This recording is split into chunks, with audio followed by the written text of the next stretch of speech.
তো বন্ধুরা, এখন আমি রান্নাঘরে যাব। কি রান্না করবো জানি না, তবে যা আছে তাই রান্না করব। তো যাই হোক, এখন 2টো বেজে গেল, অবশ্যই রান্নাঘরে যেতে হবে। এতক্ষণ যাইনি রান্নাঘরে, আসলে রান্নার কিছু নেই তো, এই জন্য রান্নাঘরে যাচ্ছিলাম না।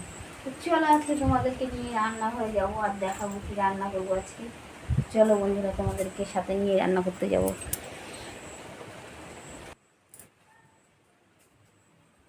তো এই দেখো আমার ছোট্ট রান্নাঘর। এই যে খুবই ছোট রান্নাঘর, একজন মানুষই রান্না করতে পারবে, বেশি লোক রান্না করতে পারবে না। তো আমি আজকে কী রান্না করব জানি না। তো এখানে একটা বাথরুম পায়খানা আছে, আর এই যে রান্নাঘর। তো যাই হোক, কী রান্না করবো ভেবে পাচ্ছি না, কিছুই নেই সবজি। তো আজকে তো নিরামিষও না, আজকে মঙ্গলবার। আর কী রান্না করবো ভেবে পাচ্ছি না।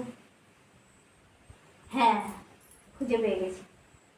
আজকে রান্না করব আলু সেদ্ধ, ভাত। আলুটা পেঁয়াজ লঙ্কা দিয়ে ভালো করে মাখবো, একদম 1 থালা ভাত খেয়ে নেবো। ব্যাস, আর কিছু দরকার নেই, এতেই আমার শান্তি। বুঝেছো? এটাই রান্না করবো বললাম।